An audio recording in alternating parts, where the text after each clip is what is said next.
Nunca o tema da vida após a morte despertou tanta atenção da mídia como hoje.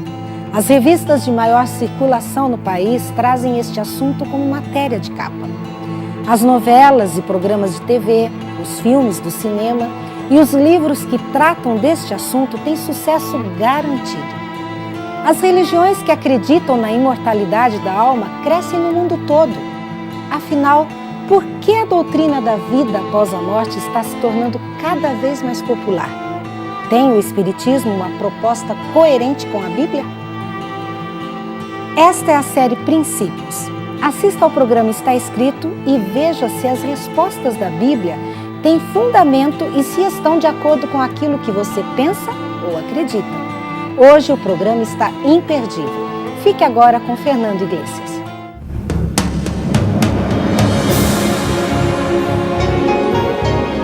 Ele permaneceu através dos tempos. O livro de Deus, a Bíblia. Indispensável em nosso mundo complexo. Está escrito, transmitindo esperança ao redor do mundo. Apresentado por Fernando Iglesias.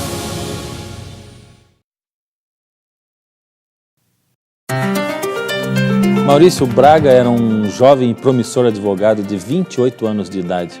Ele estava atravessando um momento difícil da vida dele, quando os problemas vinham de todos os lados, sem dar trégua.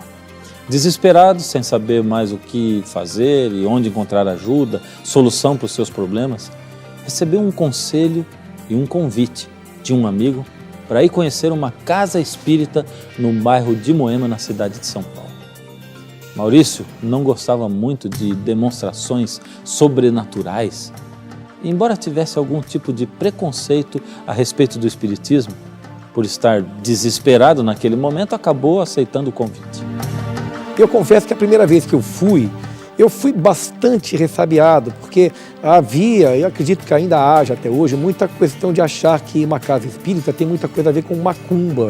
E, na verdade, são coisas diferentes. Existem linhas aí que fazem realmente a questão de macumba, existem linhas como Umbanda que tem muitos rituais, mas existem, por exemplo, a linha kardecista, que é uma linha de mais estudo, de trabalhos, assim, mais oração, de cursos, enfim. E eu me identifiquei, porque cheguei lá, não vi nenhum ritual, não vi nenhuma coisa esquisita, e ao contrário, a primeira vez que eu fui, eu vi uma pessoa com um livro chamado Evangelho segundo o Espiritismo, e falando de Jesus, falando das parábolas de Jesus. E aquilo me fez aceitar bem, porque eu percebi que estava ali falando de Jesus, não vi nenhuma coisa estranha. Enfim, e comecei a frequentar a casa. E comecei realmente a experimentar uma espécie de um conforto espiritual. Porque o Espiritismo, ele traz soluções confortantes. A questão da reencarnação, no sentido de que você terá outras oportunidades para você ir se burilando, se aperfeiçoando, crescendo em direção à perfeição. A questão da lei do karma, de você entender que você passa por problemas, mas que na verdade são consequências de outras encarnações e que de uma certa forma você está pagando ou resgatando, como se diz na linguagem espírita, erros do passado. Isso também te conforta mais, te dá mais força, porque você fala, bom, eu estou resgatando erros que eu mesmo cometi em vidas passadas. Fora o fato de que quando você vê, por exemplo, uma criança aleijada, você já passa a não ficar tão revoltado, porque você pensa assim, não, então é consequência de uma vida anterior que ele agora está também resgatando. Então, todo esse conceito de resgate e de justiça, de uma certa forma, vai te confortando muito. Embora Maurício estivesse no Espiritismo por causa da doutrina, muito mais do que pelas manifestações sobrenaturais, sem dúvida, esse foi um outro lado do Espiritismo com que ele aos poucos começou a aprender a conviver e até mesmo respeitar dentro da sua nova religião. Certo dia, depois de alguns meses frequentando aquela casa espírita, embora não gostasse muito dessas manifestações sobrenaturais, Maurício participou de uma experiência fantástica de cura através de uma cirurgia realizada por um médium utilizando corte. Um amigo seu tinha ido até o médico e esse, depois de fazer exames, mostrou que ele tinha um grave problema cardíaco. Foi então que esse amigo de Maurício resolveu ir até Goiânia. Ali, um médium incorporava o espírito do Dr. Fritz e fazia operações com cortes. Numa operação cientificamente inviável, impossível, o médium fez o corte no rapaz e o operou sem anestesia. No dia seguinte, o rapaz voltou ao seu médico com o corte ainda recém-fechado.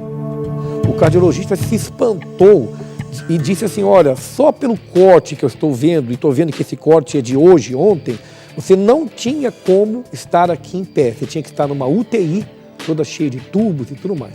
Então isso de cara me espanta e eu não entendo como. E aí ele fez os exames e detectou que não tinha mais o problema de coração. Então veja, a gente vai participando dos estudos, dos livros. A casa também tem trabalhos de oração, de evangelho no lar. Nós vimos na casa de pessoas fazer um trabalho, uma leitura do evangelho, sempre usando, como eu disse, o livro Evangelho segundo o Espiritismo, mas trabalhos de caridade muito bonitos. Paralelo a isso, vendo cenas como essa, curas maravilhosas. Então não há dúvida que eu me senti assim, achei o que eu queria. Tanto é que eu comecei a fazer cursos da casa, fiz cursos de médico, são 4 anos de cursos, depois fiz outros cursos, fiz cursos preparatórios para dar aulas. Dos 16 anos que eu fiquei na instituição espírita kardecista, eu diria que uns 10 ou 12 anos eu fiz cursos e também participava dos trabalhos da casa. Como eu disse, trabalho de evangelho no lar, trabalho de passes, sempre com a visão de caridade, de auxílio ao próximo.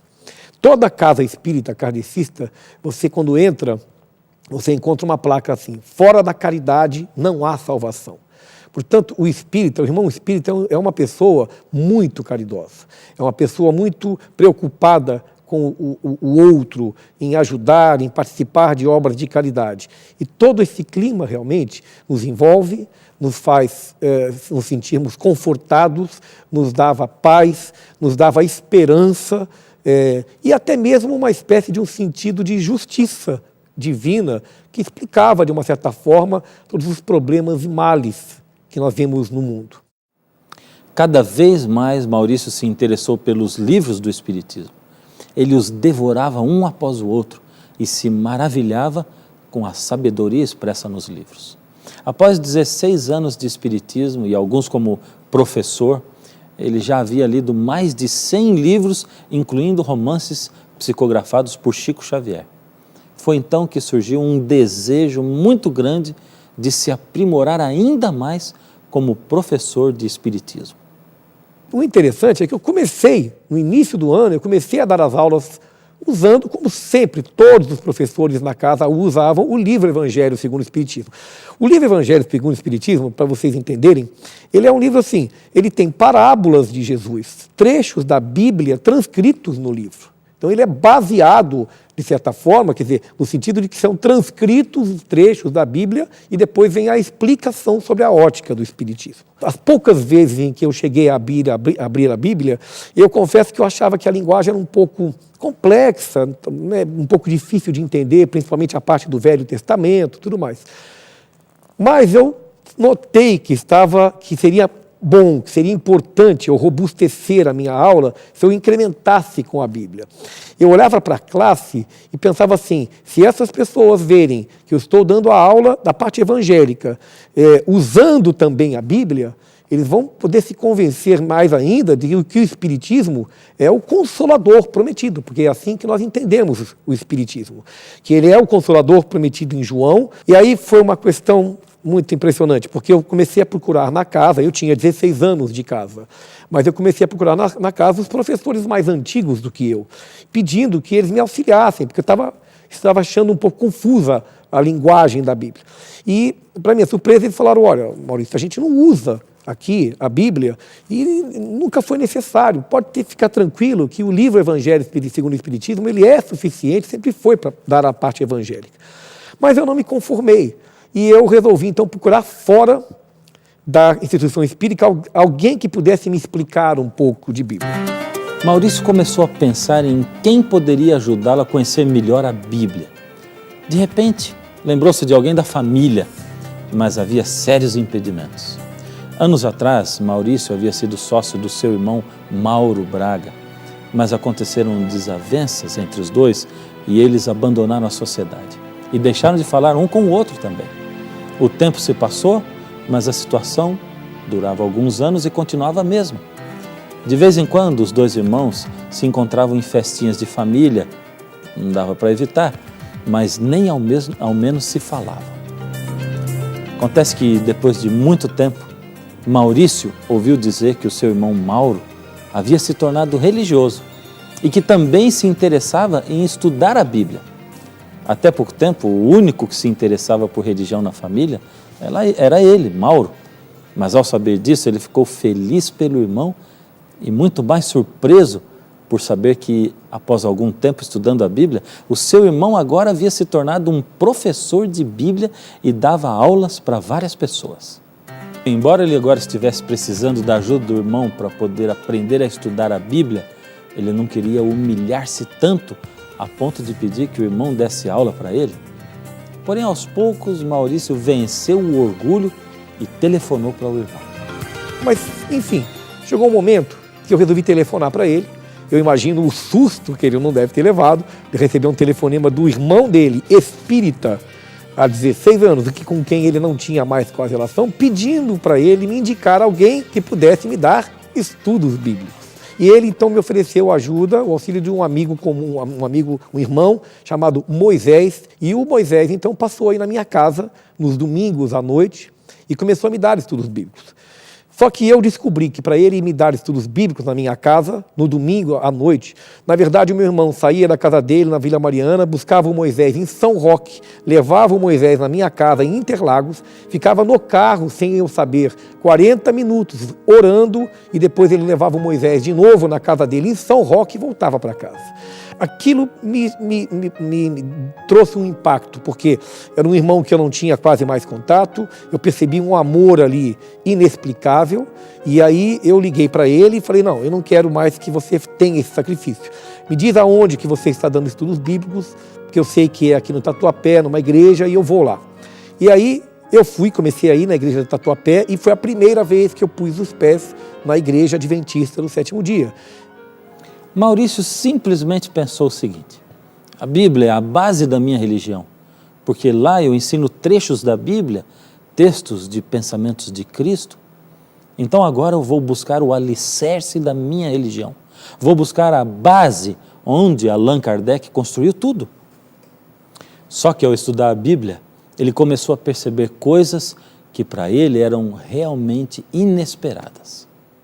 Eu descobri uma coisa que eu nunca pensei que iria constatar, que na verdade a Bíblia se confrontava com o Evangelho segundo o Espiritismo. O que eu sempre pensei que se encaixava, eu sempre vi o livro Evangelho segundo o Espiritismo como uma explicação da Bíblia, como eu falei, até com trechos transcritos da Bíblia. Mas quando eu fui ler a Bíblia, eu percebi que aqueles trechos tinham uma explicação que fugiam do contexto em que ele estava, aquele mesmo trecho se encontrava na Bíblia. Aquilo me chamou a atenção. Eu falei, mas não é esse o contexto que está na Bíblia. Imagina, 16 anos, dando aulas já, inclusive, e eu me via como uma pessoa, de repente, sem chão, porque eu falei, eu estou ensinando uma coisa que eu não tenho mais certeza. E eu tive que tomar uma decisão. Eu falei, ou o Espiritismo, para mim, ele estava baseado na Bíblia. Eu falei, se eu anular a Bíblia, eu estou tirando o chão onde a casa está construída. Já o inverso, não. Se eu afastar o Espiritismo, eu não estou abalando a Bíblia, muito pelo contrário, eu percebi que eu estaria dando a verdadeira aplicação. E aí eu tive um exercício de raciocínio muito difícil para mim, porque eu falei, a Bíblia é a base da Constituição de todos os países, é um livro que atravessou séculos e séculos. Se eu tiver que dar seriedade, se eu tiver que acreditar mais, eu tenho que acreditar mais na Bíblia. O que Maurício estudou na Bíblia que o deixou assim tão apavorado e frustrado com tudo no que ele acreditava antes e o que ele conheceu agora? Então eu pensei comigo, eu tenho que parar um pouco as aulas, estudar agora a Bíblia, para que eu possa tomar uma decisão e saber o que é que está certo ou errado. Foi aí que Maurício decidiu pegar os 5 pilares do Espiritismo, que são a base em cima da qual o Espiritismo está fundamentado, e começou a estudá-los profundamente, à luz da Bíblia. A reencarnação, o estado do homem após a morte, a lei do karma, os médiuns e a evolução. A reencarnação, para o espírita, ela é aquele estado em que a pessoa morre, ou seja, desencarna, o espírito se desprende, o corpo vai para o pó, mas o espírito continua existindo, imortal, e ele vai passar por evoluções até atingir a perfeição. E por isso ele vai passar por outras vidas, como homem, como mulher, como rico, como pobre, enfim, para que ele possa ir se burilando até atingir a perfeição. Na Bíblia, no livro de Gênesis, você encontra revelações fantásticas. Deus sempre esteve interessado em que nós soubéssemos o que acontece com o homem após a sua morte. Em Gênesis 2,17, você encontra Deus dizendo ao homem, antes de ele se tornar mortal, mas da árvore do conhecimento do bem e do mal, dela não comerás, porque no dia em que dela comeres, certamente morrerás. Você entende o que Deus está dizendo aí? O homem foi criado para ser imortal, como Deus. Mas Deus adverte ao homem de que se ele escolhesse se desligar de Deus, que é a fonte da vida, o homem se tornaria mortal, morreria. Você sabe como o dicionário Aurélio define morrer? Morrer, deixar de viver. Só que logo após Deus dizer isso ao homem, Satanás se aproximou da mulher e conversou com ela. O que Satanás disse está ali em Gênesis 3, verso 4. Certamente não morrerás. De cara na Bíblia a gente vê o grande conflito do universo, que é Deus dizendo, certamente morrerás. E Satanás dizendo, certamente não morrerás. Um conflito que já me pareceu estranho. Mas na época que eu comecei a estudar, eu pensei assim, bom, certamente morrerás nesta encarnação. O espírita pensa em encarnações. Mas depois veio Hebreus 9, 26, 27, que dizia, ao homem está ordenado morrer uma única vez, vindo depois disso o juízo. E quando a gente estuda a questão do juízo, da volta de Jesus, e que realmente é uma única existência, ficou intransponível para mim. Eu percebi que, de acordo com a Bíblia, não havia composição, mas havia antagonismo entre a Bíblia e o conceito da reencarnação. Maurício nem imaginava o que estava para vir, mas a verdade é que seu conflito interno estava só começando. Na questão do estado do homem após a morte, o Espiritismo ensina que depois que nós desencarnamos, nós vamos continuar existindo, existem cidades espirituais, onde nós vamos aprender, estudar, alguns reencarnam segundos depois, outros podem reencarnar anos, séculos depois, mas tudo com o objetivo de estudo, de aprimoramento e uma nova encarnação, sempre programada, com genes, com aquilo que a pessoa vai ter que passar de bom e de mal. Percebe como tudo tem um fundo muito lógico? Aí a gente pensa assim, realmente, a gente vê a ciência falando hoje dos genes, da pessoa que já vem com uma doença genética, então tudo parecia muito lógico. Só que na Bíblia, quando eu comecei a estudar, dizia claramente, se eu não estou enganado em Eclesiastes, que o homem não tem parte em coisa, o morto, a pessoa que morre, não tem parte em coisa alguma do que se faz debaixo do sol. Esse texto que Maurício acabou de citar é Eclesiastes 9, 5 e 6. E quando lido na íntegra, diz o seguinte, porque os vivos sabem que hão de morrer, mas os mortos não sabem coisa nenhuma, nem tampouco terão eles recompensa, porque a sua memória jaz no esquecimento. Amor, ódio, inveja, para eles já pereceram, para sempre não têm eles parte em coisa alguma do que se faz debaixo do sol. Veja, é uma frase muito forte, muito expressa e muito clara, não tem parte em coisa alguma. Essa declaração bíblica, eu estou citando uma, mas existem várias, também afastava a doutrina do Espiritismo a respeito sobre o estado do homem após a morte. O terceiro pilar do Espiritismo, conforme Maurício apresentou, é a lei do karma, muito conhecida e divulgada até por pessoas que não são espíritas, que a chamam de resgate. Maurício levou um susto ao deparar-se na Bíblia com João 9, 1 e 2, onde diz o seguinte: caminhando Jesus viu um homem cego de nascença. E os seus discípulos perguntaram: mestre, quem pecou, este ou seus pais, para que ele nascesse cego? Para mim, aquela pergunta tinha um conteúdo enorme de espiritismo e de lei do karma. Até mostra que naquela época já havia o conceito da lei do karma, porque senão eles não perguntariam o que ele fez para nascer cego de nascença. Veja, é uma pergunta espírita, é uma pergunta de conteúdo da lei do karma. E a resposta de Jesus, ela é clara: nem ele, nem seus pais pecaram, mas isso aconteceu para que se manifestasse a glória de Deus. E aí a gente estuda que, na verdade, é tudo consequência do mal, do pecado, e que nós estamos colhendo o fruto do erro do homem. Afastava também a lei do karma. Em 16 anos de espiritismo, Maurício havia aprendido a confiar nos médiuns, em suas mensagens psicografadas. Ele conhecia pessoalmente muitos deles e sabia que eram pessoas sinceras.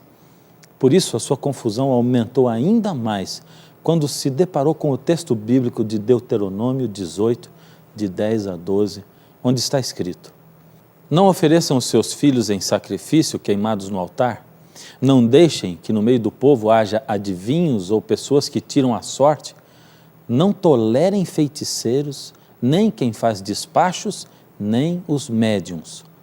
O Senhor Deus detesta os que praticam estas coisas nojentas. Os médiuns, é fundamental, o espiritismo não existe sem os médiuns, que são os intermediários entre o plano espiritual, Deus, e o homem. Eu pensei assim, não, a Bíblia tem que falar alguma coisa sobre os médiuns, porque é o instrumento de consolo, é o instrumento de comunicação que nós temos com Deus. E aí a Bíblia vem dizer que o Deus abomina os médiuns. A Bíblia vem dizer, por que consultar os mortos se nós podemos consultar o nosso próprio Deus? O último pilar do Espiritismo era a evolução. E esse pilar foi igualmente desmoronado na Bíblia. Muitos textos deixam claro o que está também em Eclesiastes 3, 19 a 21. Porque o que sucede aos filhos dos homens sucede aos animais. O mesmo lhes sucede.